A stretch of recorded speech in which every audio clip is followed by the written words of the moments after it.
Assalamualaikum. Welcome to talimdos.com. We are going to discuss chapter number 20, chromosome and DNA. First of all, what is chromosome? Chromosomes are basically rod-shaped, dark-stained bodies seen during metaphase stage of mitosis. तो जब हम cell को देखते हैं तो cell के अंदर हमें न्यूक्लियस नजर आता है और न्यूक्लियस के अंदर हमें कुछ धागे नुमा स्ट्रक्चर नजर आते हैं जिनको हम क्रोमेटिन कहते हैं। लेकिन ये क्रोमेटिन सेल के अंदर डिस्पर्स होते हैं और जब ये क्रोमेटिन कंडेंस होते हैं तो कंडेंस होकर एक रोड शेप स्ट्रक्चर अटेन करते हैं। इन रोड शेप स्ट्रक्चर को हम नाम दे देते हैं क्रोमोसोम्स का। तो जो क्रोमो का वर्ड है that is derived from colour and soma mean body, यानी कि जब हम इन्हें माइक्रोस्कोप में देखते हैं तो they are looking like darkly stained, यानी कि ये बहुत ज़्यादा डार्क और धब्बे नुमा स्ट्रक्चर नजर आता है, डार्क होते हैं, तो इसीलिए हमने इनको कह दिया कलर्ड बॉडी, यानी कि chromosome coloured body.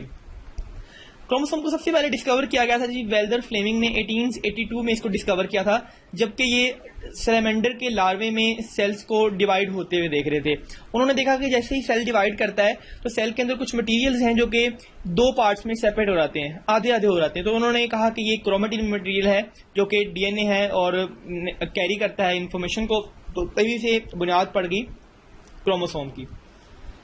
Chromosome number, एक स्पीशी के अंदर जितने भी क्रोमोसोम मौजूद होते हैं नॉर्मली उन्हें हम कहते हैं chromosome number. For example human का जो क्रोमोसोम नंबर है दैट इज 46।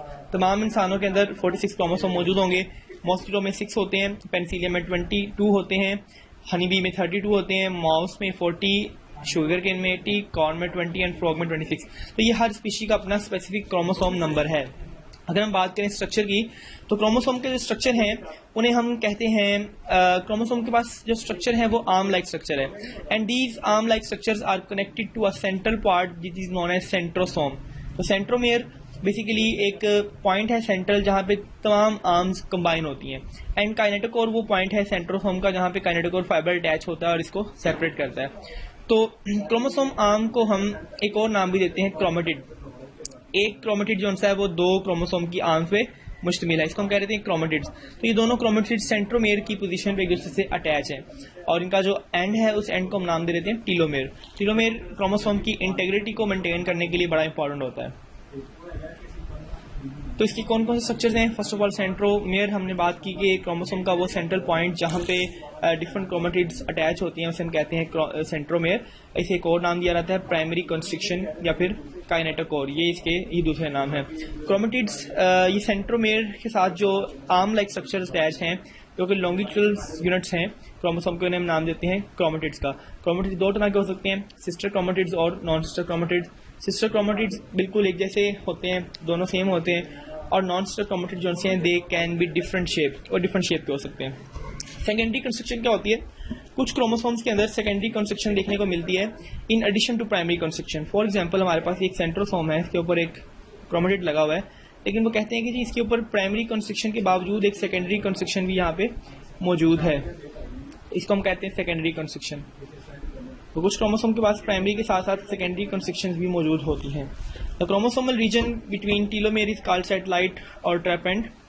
सैटेलाइट रीजन भी कहा जाता है और ट्रैपेंड रीजन भी कहा जाता है, और ऐसे क्रोमोसोम जिनके पास सैटेलाइट है उन्हें हम सैटेलाइट क्रोमोसोम का नाम देते हैं। देन टीलोमेयर, टीलोमेयर क्या है? The end of chromosome. The two ends of chromosome are called telomeres, इनको टेलोमेर्स कहा जाता है। टेलोमेर्स बहुत ज़्यादा स्टेबल होते हैं बिकॉज दे नॉट फ्यूज और यूनाइट विद अदर टेलोमेर्स क्रोमोसोम। क्योंकि सेल में बहुत से क्रोमोसोम हैं, टीलोमेयर अनर्ट चीज़ें हैं जो स्टेबल हैं, वो किसी दूसरे क्रोमोसोम के साथ फ्यूज नहीं करती, मैच नहीं करती। क्रोमोमेयर, the chromosome of some species are show small bead-like structures called chromomere. The structure of chromomere are in chromosome is constant. कुछ स्पीशीज के अंदर क्रोमोसोम के ऊपर छोटे छोटे स्ट्रक्चर्स मौजूद होते हैं, बीड लाइक स्ट्रक्चर होते हैं सर्कुलर, उन्हें हम नाम देते हैं क्रोमोमेयर का। और क्रोमोमेयर का नंबर भी क्रोमोसोम के अंदर कांस्टेंट है कि किस क्रोमोसोम में कितने क्रोमोमेयर होंगे, this is also a constant number. Then type of chromosome, chromosome की उसकी शेप की बुनियाद पे हम डिफरेंट टाइप्स में डिवाइड कर देते हैं। एक ऐसा क्रोमोसोम जिसके दोनों क्रोमेटिड्स इक्वल लेंथ के हैं, पी आर्म और क्यू आर्म जो उनसे इक्वल लेंथ के, हम कहते हैं मेटासेंट्रिक क्रोमोसोम, और इसमें जो सेंट्रोमेयर है वो बिल्कुल सेंटर में लोकेटेड होता है। जबकि ऐसा क्रोमोसोम जिसके अंदर जो सेंट्रोमेयर है वो बिल्कुल सेंटर में नहीं बल्कि एक तरफ ज़्यादा हो गया, पी आर्म छोटी बढ़ गई और क्यू आर्म जो उनकी ज़्यादा बन गई, इस तरह के क्रोमोसोम को हम कहते हैं सब मेटासेंट्रिक क्रोमोसोम। हमारे ज़्यादातर क्रोमोसोम इसी कैटेगरी से बिलोंग करते हैं। क्लोज टू वन एंड, एक्ट्रोसेंट्रिक, ये ऐसा स्ट्रक्चर है जिसके अंदर जो सेंट्रोमेयर है वो बहुत ज़्यादा मूव कर गया एक एज की तरफ और दूसरी आर्म वो बहुत ज़्यादा लंबी होगी, इसे हम कहते हैं एक्रोसेंट्रिक। एंड टीलोसेंट्रिक ऐसी कंडीशन है जिसमें हमारा जो सेंट्रोमेयर है वो बिल्कुल एक एंड पे मूव कर गया, बिल्कुल एक एंड पे चला गया। ऐसी कंडीशन पे हमारा जो क्रोमोसोम बनता है उसे हम कहते हैं telocentric chromosome. Next what is karyotype. Karyotype एक फोटोग्राफिक अरेंजमेंट कंप्लीट सेट की जो कि किसी भी ऑर्गेनिज्म में मौजूद है। फॉर एग्जांपल एक ऑर्गेनिज्म के अंदर कितने क्रोमोसोम हैं उसके तमाम एक अरेंजमेंट को हम कहते हैं कैरियोटाइप। कैरियोटाइप एक इंडिविजुअल में मौजूद तमाम क्रोमोसोम का एक सेट कहलाता है, उसे हम कहते हैं कैरियोटाइप। जैसा कि यहाँ हम देख सकते हैं ह्यूमन बीइंग का कैरियोटाइप है 23 पेयर्स क्रोमोसोम के मौजूद हैं and the last chromosome is X and Y sex determining chromosome. Eukaryotic chromosome. Eukaryotic chromosome किस चीज़ का बना हुआ है? Chromosome is made up of two things, DNA and protein. 40% इसके अंदर डीएनए है और 60% इसमें प्रोटीन है जो कि डीएनए को मेंटेन करवाने के लिए ज़रूरी है। एक एवरेज ह्यूमन क्रोमोसोम जो है वो 5 सेंटीमीटर लंबा हो सकता है, 5 सेंटीमीटर या फिर 2.5 सेंटीमीटर 1 इंच का होता है, यानी कि 2 इंच तक लंबा हो सकता है अगर हम इसको बिल्कुल खोल दें। क्रोमोसोम एक ऐसा स्ट्रक्चर है जो कंडेंस हुआ होता है, इसमें डीएनए कंडेंस फॉर्म में है, अगर हम इसको खोल दें तो एक लंबा स्ट्रक्चर बन सकता है। हर क्रोमोसोम के अंदर 46, हर सेल के अंदर 46 क्रोमोसोम है और हमारे अंदर बॉडी में मिलियंस और बिलियंस सेल्स हैं। तो ये अगर हम टोटल करें तो हमारा जो डीएनए है वो 2 मीटर लंबा हो सकता है। 6 बिलियन बेस पेयर हमारे डीएनए के अंदर मौजूद हैं हर सेल के डीएनए में। तो क्रोमोसोम्स की अगर हम कॉइलिंग की बात करें तो बेसिकली ये हमारा डीएनए है, डीएनए जो कि डबल स्टैंडर्ड स्ट्रक्चर आप इसे यहाँ देख सकते हैं। ये डबल स्टैंडर्ड जो डीएनए का स्ट्रक्चर है that is coiled around a protein. जी, तो यहाँ देखेंगे कि यहाँ पे एक प्रोटीन है जिसको हम कहते हैं nucleus histone protein. Histone protein के इर्द गिर्द हमारा जो डीएनए है वो टाइटली रैप्ड है। एवरी 200 न्यूक्लियोटाइड्स, हर 200 न्यूक्लियोटाइड्स 8 हिस्टोन प्रोटीन के कोर के ऊपर वाइंड होते हैं और ये वाइंड करके एक स्ट्रक्चर बनाते हैं जिसे हम कहते हैं न्यूक्लियोसोम। न्यूक्लियोसोम वो स्ट्रक्चर है जिसमें डीएनए और सेंट्रल हिस्टोन प्रोटीन आपस में वाइंडेड है। फिर ये जो वाइंडेड स्ट्रक्चर है ये अपने ऊपर कॉइल करता है और कॉइलिंग करने के बाद क्रोमेटिन फाइबर बनाता है। ये क्रोमेटिन फाइबर मजीद कॉइलिंग करता है, कॉइलिंग और सुपर कॉइलिंग के बाद हमारे पास एक बहुत ज़्यादा कॉम्प्लेक्स स्ट्रक्चर आ जाता है जिसे हम कहते हैं क्रोमोसोम। तो इस तरह से क्रोमोसोम एक फाइबर की फॉर्म से अरेंज होके कॉइल होके और सुपर कॉइल होने के बाद हमारे पास क्रोमोसोम की फॉर्म अटेन कर लेते हैं। तो यहाँ पे न्यूक्लियोसोम की आपको बताई जाती है कि हर 200 न्यूक्लियोटाइड जो हैं वो 8 पॉजिटिवली चार्ज प्रोटीन के ऊपर वाइंड करते हैं और इससे हमारे पास हिस्टोन प्रोटीन बनती है। क्योंकि ये प्रोटीन पॉजिटिव है, histone protein is positive and DNA is negative, so these positive and negative charge overlap which each other tightly, और इसी से हमारा जो डीएनए है वो टाइटली बाउंड हो जाता है और हमारे पास एक कॉम्पैक्ट स्ट्रक्चर बनता है। फिर इसी तरह से न्यूक्लियोसोम्स की एक सीरीज बन जाती है, बहुत से न्यूक्लियोसोम साथ में ज्वाइन होकर एक लंबी सी चेन बना लेते हैं जिसे हम कहते हैं क्रोमेटिन फाइबर। और जब ये क्रोमेटिन फाइबर सुपर कॉइलिंग करते हैं, एक दूसरे के ऊपर मजीद कॉइल करते हैं, तो कॉइल करने के बाद ये एक फाइनल स्ट्रक्चर लेते हैं जिसे हम कहते हैं सुपर कॉइल्ड क्रोमोसोम। यहाँ आप देख सकते हैं कि एक स्ट्रक्चर आपको नजर आ रहा है कि कैसे न्यूक्लियोटाइड्स हैं ये प्रोटीन्स के ऊपर वाइंड किए हुए हैं और ये प्रोटीन आपस में जुड़ के हेट्रोक्रोमेटिन बन गई है। हेट्रोक्रोमेटिन ऐसा डीएनए है जो कि बहुत ज़्यादा कंडेंस है, आप देखें तो इसकी डेंसिटी बहुत ज़्यादा है, इसमें स्पेसिस बहुत कम है। तो एक हाईली कंडेंस स्ट्रक्चर हेट्रोक्रोमेटिन कहलाता है। इसके अंदर जीन साइलेंट है because these genes are not exposed, ये जीन्स एक्सपोज नहीं होते, इससे मैसेंजर आरएनए नहीं बनेगा, तो ये साइलेंट जीन है। और इनकी जो अगर हम स्टेनिंग करें तो ये डार्क कलर के नजर आते हैं बिकॉज बहुत सा कलर इनमें जमा हो रहता है। जबकि ऐसा मटेरियल जो वाइंडेड तो है लेकिन उनमें स्पेसिस बहुत ज़्यादा हैं उसे हम कहते हैं यूक्रोमेटिन। ये लेस कंडेंस है और इसके जो जीन्स हैं वो एक्सपेक्ट्स भी होते हैं और इसमें जीन्स ज़्यादा भी मौजूद हैं क्योंकि इनके अंदर जीसी कंटेंट ज़्यादा है और इसका जो कलर है वो लाइट कलर होता है, इट इज़ स्टेन लाइटर। आप देख सकते हैं कि यहाँ पे डार्क स्टेन स्ट्रक्चर हमें हेट्रोक्रोमेटिन नज़र आ रहा है और यहाँ पे हमें यूक्रोमेटिन नज़र आ रहा है। Then chromosomal theory of inheritance, ये एक ऐसी थ्योरी है जो स्टेट करती है कि जीन्स जो से होते हैं they have specific loci on chromosome. Her chromosome के ऊपर जो जीन्स मौजूद हैं वो स्पेसिफिक लोकेशंस पे मौजूद है और जब क्रोमोसोम सेग्रीगेशन करता है, इंडिपेंडेंटली असॉर्ट करता है, तो इनके ऊपर मौजूद ये जो जीन्स हैं ये भी सेपरेटली जाते हैं। फॉर एग्जाम्पल मेंडल काम कर रहा है इनहेरिटेंस पे, मेंडल ने इनहेरिटेंस पे काम किया है। मेंडल हमें बताता है कि पेरेंट्स से जो खसूसियात हैं वो उनकी ऑफस्प्रिंग में जाती हैं, ट्रांसफ़र होती हैं और ये ट्रांसफ़र जो सा है ये किसी चीज़ के थ्रू होता है और फिर मेंडल्स को अभी नहीं पता कि बेसिकली ये क्या चीज़ है, बट एक्सपेरिमेंट्स ये शो करते हैं कि वो डीएनए वो चीज़ है जो कि आपकी इन्फॉर्मेशन को पेरेंट्स से आगे पहुँचाते हैं। ठीक है, तो हम यहाँ पे क्रोमोसोमल थ्योरी में कहते हैं कि क्रोमोसोम्स के ऊपर ये सारी इनहेरिटेंस की जीन्स मौजूद हैं और ये जीन्स स्पेसिफिक लोकाइज पे मौजूद हैं, स्पेसिफिक पोजीशंस पे मौजूद हैं और जो उनसा क्रोमोसोम का बिहेवियर है मियोसिस के दौरान वो भी लॉ ऑफ सेग्रीगेशन को और लॉ ऑफ इंडिपेंडेंट असॉर्टमेंट को फॉलो करता है। तो Thomas Hunt Morgan Columbia University में एक्सपेरिमेंट्स करते हैं ड्रोसोफिला मेलानोगैस्टर पे, जो कि फलों की मक्खी है, फ्रूट फ्लाई है, and that confirm the Mendel heritable factors. इस फ्रूट फ्लाई पे एक्सपेरिमेंट्स ये साबित कर देते हैं कि जो हेरिटेबल फैक्टर्स हैं, जो जीन्स आगे इनहेरिटेंस में आते हैं, दे फॉलो मेंडल करेक्टर्स, यानी कि वो इंडिपेंडेंट असॉर्टमेंट और लॉ ऑफ सेग्रीगेशन को फॉलो करते हैं। अच्छा, अब यहाँ सवाल ये उठता है कि वाई फ्रूट फ्लाइज, हमने फ्रूट फ्लाई को क्यों सेलेक्ट किया? बिकॉज उनकी कुछ क्वालिटीज हैं।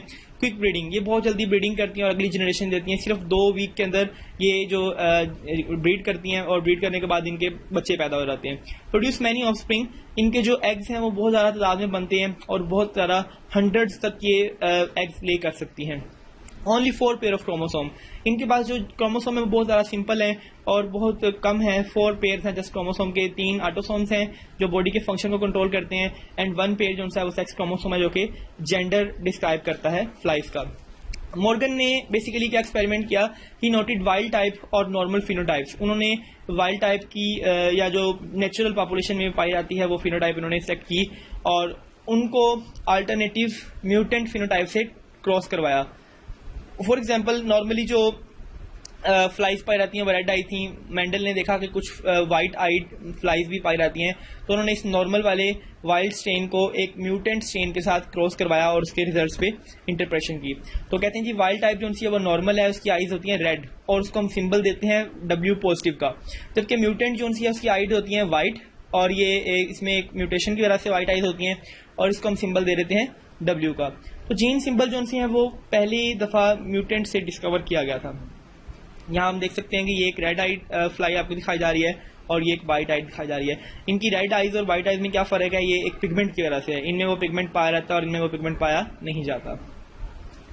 तो इन्होंने जब एक्सपेरिमेंट किया और उसके बिहेवियर को कैसे इन्होंने रिलेट किया, एक एक्सपेरिमेंट में क्या किया गया कि मॉर्गन ने मेल मक्खियों को, मेल फ्लाइज को मेट करवाया, क्रॉस करवाया वाइट आइज फ्लाइज से, और इससे जितनी भी F1 जनरेशन बनी, जितनी भी फर्स्ट जनरेशन हुई, तमाम की आंखें रेड थी। फिर उन्होंने इन F1 जनरेशन के 2 मेंबर्स को आपस में करवा दिया, तो वो हैरान रह गए कि इसके अंदर 3 जो रेशो थी वो रेड की थी, लेकिन साथ में वाइट आइज भी प्रोड्यूस हुई, यानी कि 3 रेड थी और 1 वाइट थी, टोटल 4 में से अगर हम इसको समझना चाहें तो, यानी कि 3 गुना रेड आइज बनी और 1 गुना वाइट आइज बनी।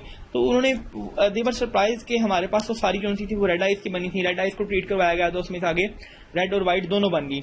इससे उन्होंने डिटरमाइन किया कि बेशक F1 जनरेशन तमाम रेड आइड जनरेशन थी, लेकिन उनके अंदर कुछ जीन्स वाइट आइड के भी मौजूद थे जो पहले अपीयर नहीं हो सके लेकिन अंदर रिसेसिव हालत में मौजूद थे। तो इसने समझने में मदद की कि जो क्रोमोसोम्स हैं वो थ्योरी ऑफ इनहेरिटेंस को फॉलो करते हैं। यहाँ पे हम देख सकते हैं कि एक वाइट मेल है और एक रेड फीमेल है। हाँ, हम देख सकते हैं इसको, इनका क्रॉस करवाया गया तो हमारे पास तमाम ऑर्गेनिज्म रेड आइड बने हैं, मेल भी और फीमेल भी। फिर जब इस F1 जनरेशन का आपस में क्रॉस करवाया गया तो हमारे पास 3 तो रेड आइज ही बनी है, लेकिन एक हमारे पास वाइट आइड मेल बन गई। तो इसने शो किया कि फॉलो करता है क्रोमोसोमल थ्योरी ऑफ इनहेरिटेंस को। नाउ टेस्ट क्रॉस क्या होता है? टेस्ट क्रॉस हमने किया चेक करने के लिए, एक रेड आइड फीमेल को एक वाइट आइड फीमेल से चेक करवाया गया और चेक करवाया गया तो पता चला कि ना सिर्फ वाइट आइड के मेल हो सकते हैं बल्कि वाइट आइड की फीमेल भी हो सकती हैं। डिपेंड करता है कि क्रोमोसोम्स की फ्रीक्वेंसी क्या है। तो पहले ये तस्वुर किया जाता था कि फीमेल्स जो सी हैं वो सिर्फ रेड आइड ही होती हैं, वाइट आइड फीमेल पैदा होना बहुत ज़्यादा नामुमकिन समझा जाता था। लेकिन फिर इस एक्सपेरिमेंट ने बताया कि अगर वाइट मेल और रेड फीमेल आपस में टेस्ट क्रॉस करें तो उसमें वाइट फीमेल्स भी पैदा हो सकती हैं। तो इससे हम इस नतीजे पे पहुंचे कि वाइट फीमेल भी पैदा हो सकती हैं बट उनके चांसेस कम हैं। तो where there no white eyed female among the progeny of original cross, तो यहाँ पे एक ऐसी वाइट आइड फीमेल पैदा हुई जो कि उनकी प्रोजेनी में नहीं थी। सोल्यूशन इस पजल का ये था कि the gene causing white eyed trait resided on X chromosome, वो जीन जो कि आइज को वाइट करता है वो एक्स क्रोमोसोम पे मौजूद है। तो ये एक सेक्स लिंक ट्रेट बन जाती है, यानी कि ये ट्रेट हर ऑर्गेनिज्म में होगी तो सही लेकिन उसके सेक्स से रिलेटेड होगी। फॉर एग्जांपल फीमेल्स के अंदर ये क्यों इतनी कम पाई जाती है? क्योंकि फीमेल्स के अंदर 2 एक्स क्रोमोसोम है और मेल के अंदर सिर्फ 1 एक्स क्रोमोसोम है। तो फीमेल के अंदर म्यूटेंट होने का मतलब ये कि दोनों एक्स के ऊपर वो जो है म्यूटेशन आए, जो कि मुश्किल है, लेकिन मेल के ऊपर एक भी म्यूटेशन आ गई तो हम उसको कंसिडर कर सकते हैं। तो यही वजह थी कि फीमेल्स बहुत कम पाई जाती हैं म्यूटेशन के लिए। तो DNA as a hereditary material. अब हमें पता चला कि सेल के अंदर कोई न्यूक्लियस होता है और उसके अंदर कोई क्रोमोसोम होता है और वो क्रोमोसोम बेसिकली डीएनए और प्रोटीन से बना हुआ है, लेकिन इस डीएनए का फंक्शन क्या है, डीएनए करता क्या है, हमें नहीं पता था। तो हमें कैसे कंफर्म हुआ कि जो हेरिडिटरी मटेरियल है, जो पेरेंट्स से ऑफस्प्रिंग में जो चीज़ें जाती हैं, कैरेक्टर्स जाते हैं, आदतें जाती हैं, वो कैसे जाती हैं, वो डीएनए के जरिए जाती हैं। इसको कैसे साबित किया, इसको ग्रिफ्ट एक साइंटिस्ट थे, इन्होंने इसको प्रूव किया। ग्रिफ्ट ने 2 डिफरेंट स्ट्रेन्स लिए हैं जी, एक ही बैक्टीरिया के स्पीशी के। कुछ बैक्टीरिया जो इसके कल्चर में थे वो निमोनिया कॉज करते हैं और कुछ बैक्टीरिया निमोनिया कॉज नहीं करते। तो जो एस टाइप बैक्टीरिया, इसको हम एस कहते हैं स्मूथ की वजह से, क्योंकि इसकी कॉलोनीज बहुत ज़्यादा स्मूथ होती हैं, और आर बैक्टीरिया है, आर स्ट्रेन, क्योंकि इसकी कॉलोनीज रफ होती हैं। S type bacteria disease cause करता है और R type bacteria disease cause नहीं करता। ग्रिफ्ट ने ये 2 बैक्टीरिया की स्पीशीज ली और इन्हें ग्रो करवाया, और ग्रिफ्ट ने एस टाइप बैक्टीरिया से जो डिजीज कॉज करता है, एक माउस को इंजेक्ट किया तो वो माउस डिजीज की वजह से मर गया, क्योंकि S type bacteria disease cause करते हैं। लेकिन जब आर टाइप बैक्टीरिया को ये इंजेक्शन लगाया गया, क्योंकि R type bacteria disease cause नहीं करते, तो बैक्टीरिया जिंदा, तो वायरस या माउस हमारा जिंदा रहा। लेकिन नेक्स्ट प्रैक्टिकल में क्या करते हैं, ग्रिफ्ट ने डिजीज कॉजिंग बैक्टीरिया का एस स्ट्रेन जो कि बीमारी फैलाता है, वो एक चूहे को लगाया, वो चूहा मर गया। लेकिन उसके बाद ग्रिफ्ट ने एक मरे हुए एक्स, यानी कि एस स्ट्रेन वो है जो कि बीमारी कॉज करता है, लेकिन उन्होंने ये एस स्ट्रेन डेड लिया ताकि बीमारी कॉज ना कर सके, और एक आर स्ट्रेन जिंदा लिया। और ये दोनों स्ट्रेन जो उनसे हैं, ये आम हालत में बीमारी नहीं फैलाते। एस स्ट्रेन बीमारी फैलाने के काबिल होता है, बट चूंकि हमने इसको मरी हुई हालत में लिया तो ये मरे हुए बैक्टीरिया बीमारी नहीं फैला सकते। आर स्ट्रेन जिंदा है, लेकिन ये वैसे भी बीमारी नहीं फैला सकता। तो ग्रिफ्ट ने इन दोनों को मिक्स करके जब एक चूहे को इंजेक्शन किया तो चूहा अनफॉर्चुनेटली मर गया। तो ग्रिफ्ट वाज सरप्राइज्ड कि ना तो आर टाइप बैक्टीरिया अकेला बीमारी फैलाता है, ना ही एस टाइप बैक्टीरिया मरे हुई हालत में बीमारी फैलाता है। तो इस चूहे के अंदर बीमारी किसने कर दी? तो जब इस चूहे से सैंपल्स लिए गए और इसको दोबारा किया गया, तो ग्रिफ्ट ने देखा कि इस चूहे के अंदर एस टाइप बैक्टीरिया जो बीमारी कॉज करते हैं वो जिंदा हालत में पाए गए। दैट वॉज वेरी सरप्राइज, क्योंकि हमने तो एस टाइप बैक्टीरिया सारे मार के डाले थे।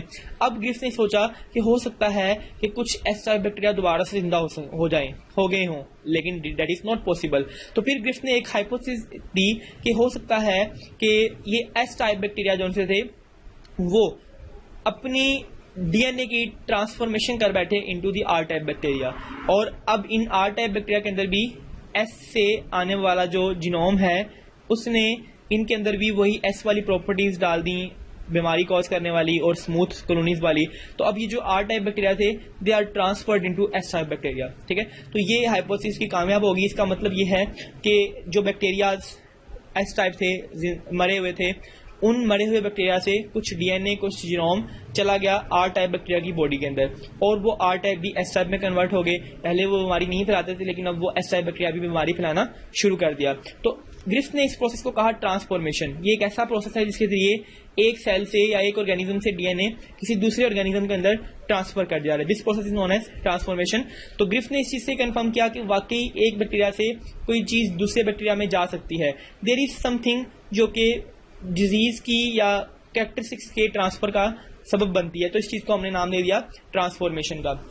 अब ग्रिफ्ट के बैक्टीरिया ये आपको नजर आ रहे हैं कि ये बेसिकली एक एस टाइप बैक्टीरिया है और ये भी एक आर टाइप बैक्टीरिया है। तो इनकी मिक्सचर से जो चूहा था वो मर गया। तो ये हमारे एक रिजल्ट की इंटरप्रिटेशन है। अब बेसिकली हमें पता चल गया कि ट्रांसफॉर्मेशन क्या है, मॉलिक्यूलर कॉजेज क्या है ट्रांसफॉर्मेशन की। वो डीएनए है जो कि इंजेक्शन के थ्रू हमने डाला था, और वो डीएनए बेसिकली एस टाइप से आर टाइप में ट्रांसफॉर्म हो गया था। अब जो एक इधर बड़ी इंटरेस्टिंग सी बात है, हमें ये तो पता चल गया कि एस टाइप बैक्टीरिया से आर टाइप बैक्टीरिया में कोई चीज ट्रांसफर हुई है, हमने इसे ट्रांसफॉर्मेशन का नाम भी दे दिया। लेकिन अभी तक हमें ये मालूम नहीं है कि जो चीज ट्रांसफर हुई है वो क्या चीज है। क्या वो कार्बोहाइड्रेट था जिसने इंफॉर्मेशन ट्रांसफर की, क्या वो लिपिड से, क्या वो प्रोटीन थी, या कुछ और मॉलिक्यूल से जैसा कि न्यूक्लिक एसिड या आरएनए वगैरह था जिसने इंफॉर्मेशन को वहां से वहां भेजा। अभी हमारे सामने एक और पजल आ गई। तो इस चीज को डिस्कवर करने के लिए हमने क्या किया, हमने एक एक्सपेरिमेंट डिजाइन किया, और इस एक्सपेरिमेंट में हमने एक ऐसा एंजाइम लिया जो कि डीएनए को ब्रेक कर सकता है। हमने एक एस टाइप बैक्टीरिया को एक ऐसा एंजाइम डाला जो कि डीएनए को ब्रेक कर सकता है, अब हमने ये एक्सपेरिमेंट करके देखा दोबारा, तो हमें पता चला कि वो इन्फॉर्मेशन ट्रांसफर नहीं हुई। इससे हमें ये कंफर्म हो गया कि डीएनए वो चीज़ है जो कि इन्फॉर्मेशन ट्रांसफर करता है। अगर डीएनए को कट कर दिया जाए या डीएनए को डिस्ट्रॉय कर दिया जाए तो वो ट्रांसफॉर्मेशन नहीं होती। इससे हमारे पास ये साबित होता है कि ट्रांसफॉर्मेशन करने वाली जो चीज़ है वो क्या है, दैट इज डीएनए। तो हमने कह दिया कि जो डीएनए है वो बेसिकली ट्रांसफॉर्मेशन की वजह है, और पेरेंट से ऑफस्प्रिंग के अंदर जो नेक्स्ट कैरेक्टरिस्टिक्स पहुंचती हैं वो इसी डीएनए की वजह से पहुंचती हैं। और next topic is bacterial viruses. ऐसे वायरसेस जो बैक्टीरिया के अंदर मौजूद होते हैं, बैक्टीरिया में पाए जाते हैं, उन्हें कहते हैं बैक्टीरियल वायरसेस। इनके लिए एक वर्ड यूज किया जाता है बैक्टीरियोफेज का। बैक्टीरियोफेज, तो फेज का जो वर्ड है वो यूज किया जाता है ईटिंग के लिए। तो ऐसे फेज या ऐसे वायरस जो बैक्टीरिया को खा जाएं, बैक्टीरिया को किल कर दें, उसे हम कहते हैं बैक्टीरियोफेज। अब इस एक्सपेरिमेंट की मदद से अवेरे ने रिजल्ट निकाला कि वाकई ये डीएनए है या कोई और चीज है। अवेरे का एक्सपेरिमेंट क्या था, हार्शी एंड चेज ने वायरसेस लिए। वायरसेस क्या है, ये नॉन लिविंग पार्टिकल्स हैं जो कि लिविंग सेल्स को इन्फेक्ट करते हैं और उन्हें किल कर सकते हैं। Viruses are made up of just two things, DNA and protein. इनके पास एक प्रोटीन की कोट मौजूद है और एक डीएनए का कोर मौजूद है। तो Alfred Hershey and Martha Chase, इन दोनों का एक्सपेरिमेंट था, that is of prime importance. इन एक्सपेरिमेंट में क्या करते हैं, मार्थे ने सबसे पहले क्या किया, इस वायरस को लिया और इस वायरस के अंदर जो फॉस्फोरस थी वो रेडियो लेबल डाली। यानी कि इसके पास एक ऐसी फॉस्फोरस मौजूद है जो P32 है, रेडियो लेबल्ड है, और सल्फर 35, यानी कि ये फास्फोरस नॉर्मल फास्फोरस नहीं है बल्कि ये रेडियो एक्टिव आइसोटोप्स हैं फास्फोरस के। और हमें पता है कि रेडियो एक्टिव आइसोटोप्स की ये प्रॉपर्टी होती है कि वो जहां भी होते हैं वहां पे रेडिएशंस एमिट करते हैं। तो इन रेडिएशंस को डिटेक्ट करके हम पता चला सकते हैं कि फास्फोरस और सल्फर कहां कहां मौजूद हैं। अब वो इस प्रिपेयर्ड वायरस को, जो कि अपने अंदर रेडियो लेबल्ड प्रोटीन और रेडियो लेबल्ड डीएनए कैरी कर रहा है, इस बैक्टीरियोफेज को वो ट्रांसफर कर देते हैं इनटू अ बैक्टीरियल सेल और फिर उसको एब्जॉर्ब किया जाता है। जैसा कि हमें पता है कि बैक्टीरिया का अटैचमेंट स्टाइल कैसा है, वायरस किसी भी ऑर्गेनिज्म के अंदर अपनी बॉडी को एंटर नहीं करता बल्कि सिर्फ अपने जीनोम को इंजेक्ट करता है। जैसा कि आप पिक्चर में देख रहे हैं, वायरस सिर्फ अपने जीनोम को, अपने डीएनए को एंटर करता है, प्रोटीन कोड बाहर का बाहर ही रह जाता है। तो चूंकि हमने इस वायरस को लेबल किया हुआ था सल्फर 35 से और फॉस्फोरस 32 से, तो हमने जब इसको देखा तो हमें पता चला कि 35 वाली जितनी भी सल्फर थी, यानी कि प्रोटीन कोड था, वो बॉडी से बाहर ही रह गया है और सिर्फ अंदर जो गई है वो 32 वाला आइसोटोप गया है, और जो कि फॉस्फोरस में था। और फॉस्फोरस कहाँ पे है, फॉस्फोरस डीएनए में मौजूद है। तो इससे हमें ये कंफर्म हो गया कि ये वायरस बैक्टीरिया के अंदर जो चीज़ भेज रहा है वो डीएनए है, ना कि प्रोटीन। तो इसने हमें ये कंफर्म कर दिया कि एक लिविंग ऑर्गेनिज्म अपनी इंफॉर्मेशन डीएनए की फॉर्म में दूसरे ऑर्गेनिज्म तक पहुंचाता है, ना कि प्रोटीन की फॉर्म में। तो मार्थे और चेज के एक्सपेरिमेंट के बाद हमें ये कंफर्म हो जाता है कि डीएनए बेसिकली हेरिडिटी मटेरियल है और डीएनए ही जनरेशन टू जनरेशन और एक पर्सन से दूसरे पर्सन में कैरेक्टर ट्रांसफर करने का सबब बनता है। तो इस तरह से हमें ये वायरस या बैक्टीरियोफेज की मदद से हमें ये क्लैरिटी मिल जाती है। तो इधर हम देख सकते हैं कि अब हमारा इसका रिजल्ट की इंटरप्रिटेशन देखें, हमें पता चलता है कि रेडियो एक्टिविटी अंदर से आ रही है और इस बैक्टीरिया के अंदर फॉस्फोरस 32 मौजूद है, जबकि बाहर सिर्फ फॉस्फोरस 35 मौजूद है। तो हम कहते हैं कि अंदर डीएनए चला गया जो कि फॉस्फोरस में मौजूद है और बाहर रह गया सल्फर जो कि 32 प्रोटीन है। तो ये चीज़ हमें कंफर्म करती है कि basically DNA is a heredity material. तो ये समरी अगेन एक दफ़ा बताई जा रही है डीएनए की हार्शी एक्सपेरिमेंट में कि कैसे ये बैक्टीरिया था, ये वायरस था, बैक्टीरिया पे लैंड करता है, जीनोम अंदर जा रहा है और प्रोटीन बाहर रह रही है। इन बैक्टीरिया का जो प्रोटीन कोड था वो बाहर रह गया, इनका फॉस्फोरस अंदर चला गया। तो ये हमें बताता है कि फॉस्फोरस जो है वो बैक्टीरियल सेल में गया है और प्रोटीन बैक्टीरियल सेल से बाहर रह गई है। Then the role of DNA, अगर वाकई ही डीएनए जो सा हेरिडिटी मटेरियल है तो उसका क्या रोल है। डीएनए का ये रोल है कि डीएनए जीन्स बनाता है। जीन्स क्या है, जीन्स छोटे छोटे पोर्शन हैं जिनके अंदर कोई स्पेसिफिक इन्फॉर्मेशन छुपी हुई होती है, स्टोर होती है। तो जो जीन्स हैं they are capable of storing, ये इस काबिल हैं कि इन्हें स्टोर कर लिया जाए, इन्हें कॉपी किया जाए, इनकी नंबर इंक्रीज किए जाए और इनकी जो जेनेटिक इन्फॉर्मेशन है वो ट्रांसफॉर्मेशन भी करे, वो एक सेल में पहुंचाई भी जाए। तो डीएनए के पास एक कैरेक्टरिस्टिक्स हैं, ये स्टोर भी होता है, अपनी नंबर को कॉपी भी करता है और जेनेटिक इन्फॉर्मेशन को आगे से आगे पहुंचाने का काम भी करता है। Then discovery of DNA, DNA को सबसे पहले किसने डिस्कवर किया, Friedrich Miescher was a scientist जिसने 1869 में एक पहली दफ़ा न्यूक्लिक एसिड को या डीएनए को डिस्कवर किया। चूँकि इसको एक ह्यूमन सेल के न्यूक्लियस से डिस्कवर किया गया था तो इसको नाम दिया गया न्यूक्लिक एसिड का, एंड बिकॉज इसकी पीएच एसिडिक है तो इसको हम नाम देते हैं न्यूक्लिक एसिड का। तो डीएनए भी बेसिकली एब्रीवेट है डीऑक्सीराइबो न्यूक्लिक एसिड का। तो रशियन बायोकेमिस्ट से फेबिसिस लेवाइन इन्होंने इनको क्या जाता है, इन्होंने फॉस्फेट शुगर बेस डिस्कवर की। इन्होंने हमें बताया कि डीएनए के अंदर जो छोटी छोटी चीजें हैं वो बेसिकली न्यूक्लियोटाइड है and these nucleotide are made up of sugar and phosphate base. यानी कि तीन चीजें हैं, एक होती है जी डीऑक्सीराइबोज शुगर, उसके साथ एक जुड़ा हुआ फॉस्फेट ग्रुप और साथ में जुड़ी हुई एक नाइट्रोजनस बेस। ये तीन चीजें मिलकर एक न्यूक्लियोटाइड बनाती हैं। This is one nucleotide. और इस तरह के बहुत से न्यूक्लियोटाइड आपस में जुड़ के एक लॉन्ग चेन बनाते हैं। We call this chain as DNA. तो ये डीएनए की लॉन्ग चेन है। तो इसके बाद फिर हमने स्टडी किया कि राइबोज और डीऑक्सीराइबोज में फर्क है। यानी कि जो राइबोज शुगर लगी है अगर इसके साथ ऑक्सीजन लगा हुआ है तो ये राइबोज है, अगर ऑक्सीजन रिमूव है तो इसे हम कहते हैं डीऑक्सीराइबोज। तो फिर हमारे पास न्यूक्लिक एसिड की दो टाइप्स आ जाती हैं, डीएनए या फिर RNA. DNA stand for deoxyribonucleic acid and RNA stand for ribonucleic acid. Chemical nature of DNA, तीन कंपोनेंट्स हैं इसके पास। एक डीऑक्सीराइबोज शुगर है, पेंटोज शुगर है, 5 कार्बन पे मुश्तमिल है। एक बेस है इसके साथ जो कि नाइट्रोजनस बेस होती है और एक फॉस्फेट है इसके साथ जो कि फॉस्फोरस एटम पे या ग्रुप पे मुश्तमिल है।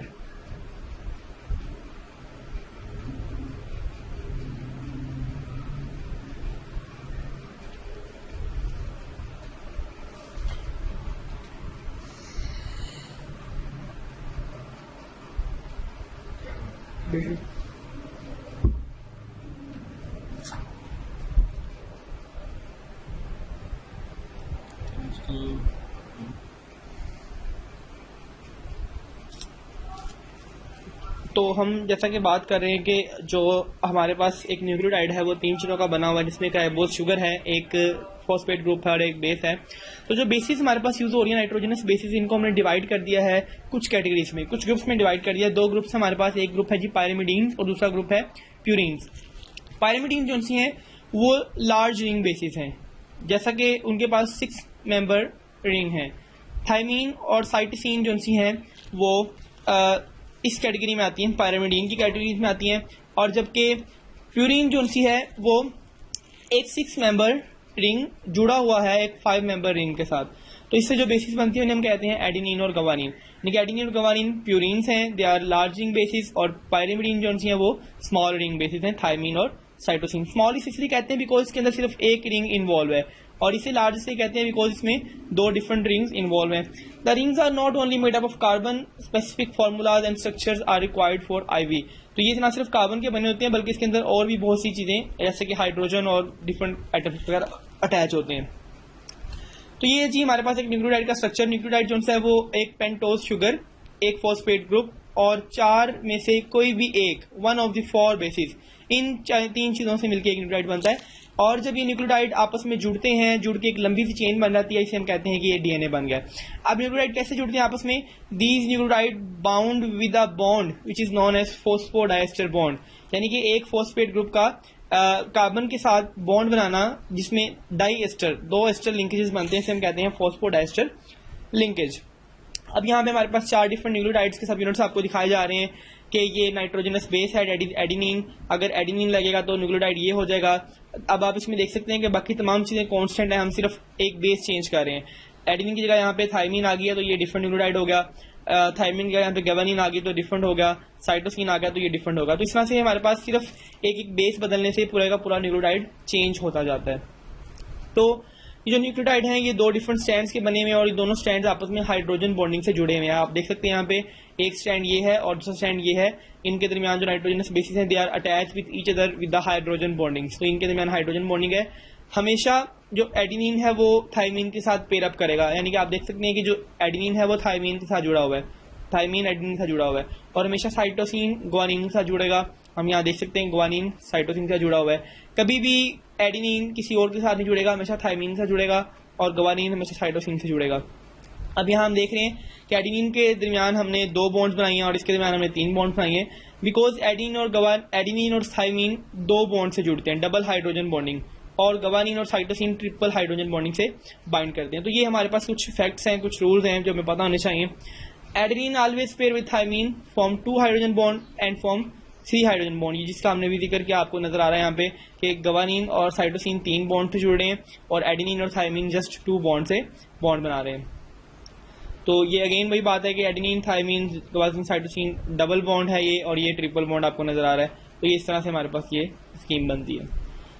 देन चरगफ रूल, इस बात को एरविन चरगफ एक साइंटिस्ट थे जी, 1949 में उन्होंने हमें डिस्कवर करके बताया। वो कहते हैं कि जी जो बेसिस हैं they are in specific amount, हमेशा जो अमाउंट है वो प्यूरिन की और पायरिमिडीन की आपस में बराबर होती है, यानी कि जितने भी जी मौजूद होंगे हमारे पास उतने ही सी भी मौजूद होने चाहिए।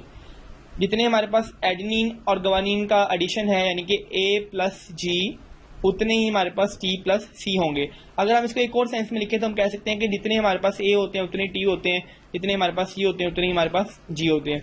अब इसकी वजह हमें पता है क्योंकि हमने पहले बात कर ली कि हमेशा गवानीन साइटोसिन से बाइंड करता है, तो जितने गवानीन है उतने साइटोसिन भी वहां पे बाइंडेड होंगे। तो एरविन चरगफ ने इसी चीज को एनालाइज किया और उन्होंने बताया कि ये हमेशा एडेनिन थायमिन के बराबर है और गवानीन जो है साइटोसिन के बराबर है। अगर हम इन दोनों को ऐड कर दें तो ये आपस में इन दोनों के बराबर हो सकते हैं। तो ये हमें पता चलता है जी एरविन चरगफ रूल से। तो देन फिर हम बात करते हैं जी helical structure of DNA. DNA का स्ट्रक्चर कैसा है, ये कैसे हमें पता चला उसकी हम बात करेंगे, लेकिन इससे पहले हमें ये पता चल गया कि डीएनए के अंदर कौन कौन से अज्जा शामिल हैं। डीएनए किस चीज का बना हुआ है, फॉस्फेट ग्रुप का बना हुआ है, नाइट्रोजनस बेस का बना हुआ है, शुगर का बना हुआ है, ये तमाम बातें हमें पता चल गई हैं। अब डीएनए का स्ट्रक्चर कैसा है, डीएनए बना कैसे हुआ है, वो हम जरा डिस्कस करते हैं। कहते हैं कि जी the backbone of DNA molecules are made up of alternating sugar and phosphate. Sugar और फॉस्फेट्स मौजूद हैं जो कि दोनों मिलके बैकबोन बनाते हैं डीएनए की। And run on the ladder are the bases of hydrogen bond to each other. अब इसमें जो मेन एक कंसेप्ट है वो कहते हैं कि जी हमारे पास जो मेन बैकबोन है वो फॉस्फेट की, शुगर की, फॉस्फेट की, शुगर की, इस तरह से हमारे पास एक मेन बैकबोन बनती है। इसी तरह से इनके साथ न्यूक्लियोटाइड जुड़े हुए हैं, नाइट्रोजनस बेसिस जुड़ी हुई हैं। ये नाइट्रोजनस बेसिस जो हैं लैडर का काम करती हैं। फॉर एग्जांपल हमारे पास ये 2 स्ट्रैंड आ जाते हैं और इन स्ट्रैंड्स के दरमियान नाइट्रोजनस बेसिस हैं। अब वो कहते हैं कि जी ये एक बिल्कुल लैडर सा बन जाता है। ये ऐसा लैडर बनता है जिसके अंदर ये 2 हमारे पास स्ट्रैंड हो गए हैं और ये दरमियान में फुट स्टेप है जिनको रख के हम ऊपर चढ़ सकते हैं। तो ये बेसिकली डीएनए की स्ट्रक्चर है, लेकिन ये स्ट्रक्चर ये सिंपल नहीं है बल्कि ये स्ट्रक्चर एक दूसरे के ऊपर कॉइल हो जाती है जिसे हम कहते हैं हेलिक्स। तो ये कॉइलिंग के बाद हमारे पास कुछ इस तरह का स्ट्रक्चर बनता है जो कि एक्चुअली इस तरह से भी थोड़ा सा कॉम्प्लेक्स है। तो इसे हम कहते हैं जी helical structure of DNA. DNA का हेलिकल स्ट्रक्चर अगेन हम वही बात करते हैं कि एंटी पैरेलल स्ट्रैंड जो कि एक दूसरे के ऑपोजिट। अगर आप देखें तो यहाँ पे फॉस्फोरस का 5 ग्रुप ऊपर है, यहाँ पे 3 ग्रुप नीचे है, जबकि यहाँ पे 3 ग्रुप ऊपर चला गया और 5 ग्रुप नीचे चला गया। डायरेक्शन ऑफ राइबोज भी आपको चेंज नजर आ रही है, यहाँ पे डायरेक्शन अपवर्ड है और यहाँ पे डायरेक्शन डाउनवर्ड है। इसे हम कहते हैं एंटी पैरेलल, यानी कि दोनों पैरेलल तो हैं लेकिन इनकी डायरेक्शन एक दूसरे से ऑपोजिट है। These are the anti parallel strands. तो रोजालिन फ्रैंकलिन साइंटिस्ट थे जी, इन्होंने मॉरिस विल्किंस लेबोरेटरीज के अंदर काम किया और एक्सरे डिफ्लेक्शन से इन्होंने डीएनए के फाइबर को स्टडी करने की कोशिश की। डीएनए के फाइबर की जो क्रिस्टलोग्राफी की जाती है तो ये इस तरह के फोटोग्राफ्स मिलते हैं और ये फोटोग्राफ्स उन्हें समझने में आसानी देते हैं कि डीएनए का स्ट्रक्चर किस तरह से है। अब हमारे पास काफ़ी सबूत और शवाहिद जमा हो चुके हैं। इन शवाहिद को मद्देनजर रखते हुए हमारे पास 2 साइंटिस्ट आते हैं जी, फ्रैंकिस क्रिक्स एंड जेम्स वेटसन। तो जेम्स वेटसन और फ्रैंकिस क्रिक्स दोनों मिलके इन तमाम हकाइक को मद्देनजर रखते हुए हमारे पास एक रूल पेश कर देते हैं, एक लॉ पेश कर देते हैं, एक मॉडल पेश करते हैं जिसको हम कहते हैं डीएनए हेलिकल मॉडल, यानी कि मॉडल ऑफ डीएनए। डीएनए है कैसा, तो इनके मुताबिक जो डीएनए है that is made up of 2 strands that are anti parallel, उनके दरमियान बेसिस लगी हुई हैं और इनके दरमियान एक खास फासला है। ये आपको 3 डायमेंशनल स्ट्रक्चर दिखाया जा रहा है कि कैसे ये 2 फॉस्फेट के बैकबोन है, इनके दरमियान नाइट्रोजनस बेसिस अटैच हैं और किस तरह से ये इनकी बॉन्ड्स वगैरह टूट भी सकती हैं और ये आपस में खुल भी जाते हैं। तो इसकी कुछ इन्फॉर्मेशन हमारे पास गिवन है कि डीएनए का जो आपस का फासला है 2 स्ट्रैंड्स का वो बेसिकली 2 मिलीमीटर का डायमीटर है, यानी कि इस स्ट्रैंड और इस स्ट्रैंड के दरमियान जो फासला है वो 2 मिलीमीटर का होगा। और एक मुकम्मल टर्न के बाद, यानी कि यहाँ से लेके यहाँ तक एक मुकम्मल जब टर्न होता है तो इस मुकम्मल टर्न के दरमियान जो फासला है दैट इज 3.4 नैनोमीटर। ये एक मुकम्मल टर्न है, इसके दरमियान फासला है 3.4 नैनोमीटर का फासला है। इसके बाद हम कहते हैं जी वेटसन और क्रिक का मॉडल था, इन्होंने 1953 में इसको प्रेजेंट किया है और एक्सरे क्रिस्टलोग्राफी के बाद और रोजालिन फ्रैंकलिन के काम के बाद इन्होंने इन चीज़ों को एक्सपेक्ट किया। ये जेम्स वेटसन और फ्रैंकिस क्रिक हैं। तो दी आर इनके मुताबिक ये वही स्ट्रैंड है, लेडर की तरह उसको ट्विस्ट कर दें तो ये बनता है, ये आपके पास एडेनिन और गवानीन साइटोसिन थायमिन बेसिस मौजूद है। और ये अगेन वही स्टैंड है, ये आपको कलर कोड्स बता रहे हैं कि ये एडेनिन है, ये थायमीन है, साइटोसिन है और ग्वानिन है। कलर कोड्स में आपको क्लियरली पता चल रहा है। स्टैंड जो हैं वो अपोजिट हैं, एक स्टैंड 5 to 3 की डायरेक्शन में और दूसरा स्टैंड 3 to 5 की डायरेक्शन में है। इसको हम कहते हैं एंटी पैरेलल या अपोजिट स्टैंड। डीएनए की जो विड्थ है वो 20 आर्मस्ट्रंग है। तो 20 आर्मस्ट्रंग का मतलब ये है कि डीएनए के दो मॉलिक्यूल्स के दरमियान या जो इनका डायमीटर है वो 0.2 आर्मस्ट्रंग है। एक कंप्लीट टर्न के अंदर 34 आर्मस्ट्रंग की लेंथ कवर होती है और चूंकि एक टर्न के अंदर 10 न्यूक्लियोटाइड हैं तो हर एक बेस के दौरान जो आपके पास वैल्यू आती है वो 3.4 हो जाएगी। इसको समझिएगा, हमने कहा कि एक जो टर्न है डीएनए का मुकम्मल,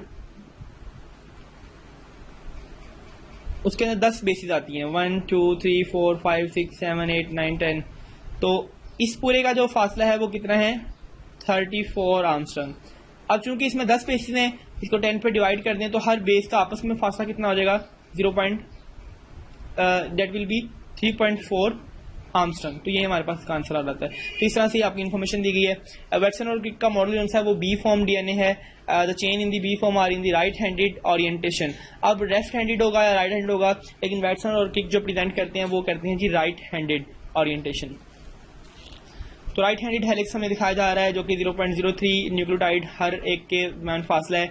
इसकी जो पिच है वो 3.4 नैनोमीटर पर टर्न है, यानी कि एक टर्न के अंदर कितने आते हैं, 3.4 नैनोमीटर का फासला आता है।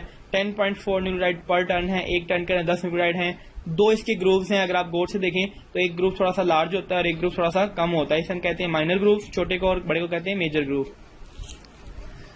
नेक्स्ट हमारे पास हमें पता चल गया कि डीएनए क्या होता है, डीएनए का स्ट्रक्चर कैसा है, डीएनए की इंपॉर्टेंस क्या है, यही कैरेक्टर ट्रांसफर करता है।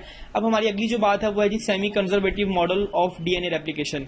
कि डीएनए रेप्लिकेट तो करता है लेकिन किस तरह से रेप्लिकेट करता है।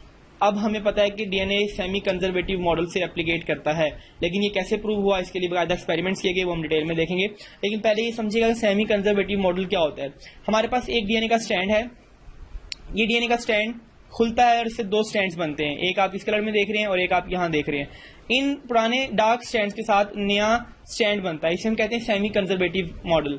यानी कि आधा पुराना स्टैंड है और आधा स्टैंड नया बन रहा है, तो सेमी कंजर्वेशन, यानी कि डीएनए कंजर्व तो रहा लेकिन आधा स्टैंड, तो सेमी कंजर्वेटिव मॉडल से कहते हैं कि डीएनए दो पार्ट्स में खुलता है और दोनों पार्ट्स आपस में रेप्लिकेट करते हैं। फिर इससे जो नया बनेगा वो इस तरह से होगा। तो ये सेमी कंजर्वेटिव मॉडल है कि हर रेप्लिकेशन के बाद जो डीएनए है वो आधा नया और आधा पुराना कर दिया जाता है।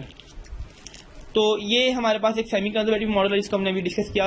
इसी तरह से एक कंजर्वेटिव मॉडल है। कंजर्वेटिव मॉडल के मुताबिक ये है कि एक डीएनए का स्टैंड खुलता है और डीएनए के स्टैंड के खुलने से बस कॉपी हो जाती है और वो स्टैंड दोबारा से बंद हो जाता है।